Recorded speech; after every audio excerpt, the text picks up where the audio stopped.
ത്രിയേക ദൈവത്തിൻ്റെ വലിയ തിരുനാമത്തിന് മഹത്വം ഉണ്ടാകട്ടെ. അനുഗ്രഹീതരെ, പരിശുദ്ധ നോമ്പിൽ ഏറ്റവും കൂടുതൽ ചിന്തനീയമായിരിക്കുന്ന ഒരു വേദഭാഗമാണ് വിശുദ്ധ മത്തായിയുടെ സുവിശേഷം 4-ാം അധ്യായം 1 മുതലുള്ള വേദഭാഗം.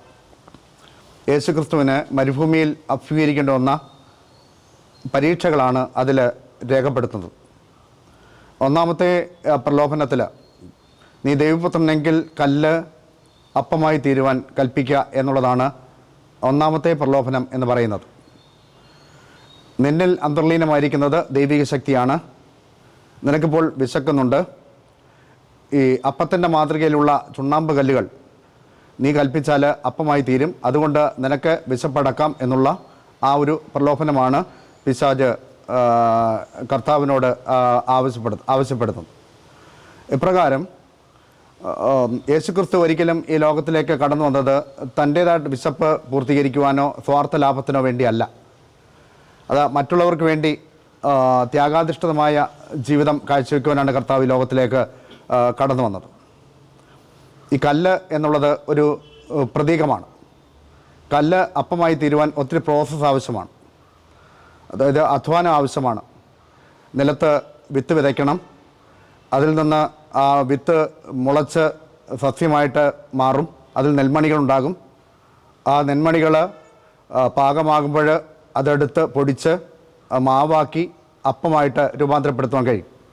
അതുകൊണ്ട് ഏറ്റവും പ്രധാനമായിട്ട് പിശാച് പറയുന്നത് എളുപ്പത്തിൽ ക്രിയ ചെയ്യുക എന്നുള്ളതാണ്.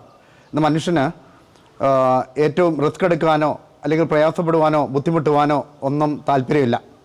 എങ്ങനെ എളുപ്പത്തിൽ മറ്റുള്ളവരെ വഞ്ചിച്ചാണെങ്കിലും കൗശലത്തിലൂടെയാണെങ്കിലും എങ്ങനെ എൻ്റെ ജീവിതം സുരക്ഷിതമാക്കാം എന്നുള്ളൊരു ചിന്തയാണ് ഇന്ന് മനുഷ്യനെ ഭരിക്കുന്നത്.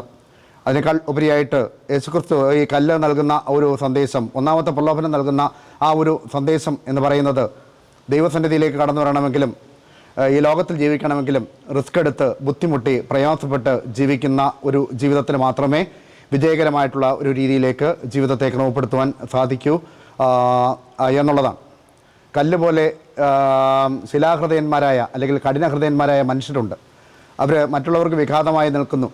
നന്മയുടെ പാതയിൽ വിഘാതമായി നിൽക്കുന്ന കല്ല് പോലെ ഉള്ളങ്ങളുള്ള ആളുകൾ ഉണ്ട്.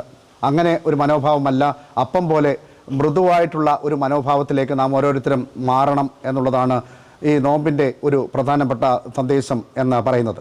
അതുകൊണ്ട് എൻ്റെ അനുദിന ജീവിതത്തിൽ വിഘാതമായി നിൽക്കുന്ന ദൈവത്തിങ്കിലേക്ക്, അവരിലേക്ക്, മറ്റുള്ളവരിലേക്ക് പോകുവാൻ വിഘാതമായി നിൽക്കുന്ന തടങ്കൽ പാറകൾ, കല്ലുകൾ എന്താണ് എന്ന് മനസ്സിലാക്കി അതിനെ പൂർണ്ണമായിട്ടും ഉന്മൂലനം ചെയ്ത് നിർമ്മാർജ്ജനം ചെയ്ത് ദൈവത്തിങ്കിൽ വിലയും പ്രാപിക്കുന്ന വിശ്വാസികളായിട്ട് രൂപാന്തരം പ്രാപിക്കുവാൻ ദൈവത്തിൻ്റെ പരിശുദ്ധാത്മാവ് സംഗതിയാക്കട്ടെ എന്ന് ആത്മാർത്ഥമായി പ്രാർത്ഥിച്ചുകൊണ്ട് എൻ്റെ എളിയ ചിന്തകളിൽ നിന്നും വിരമിക്കുന്നു.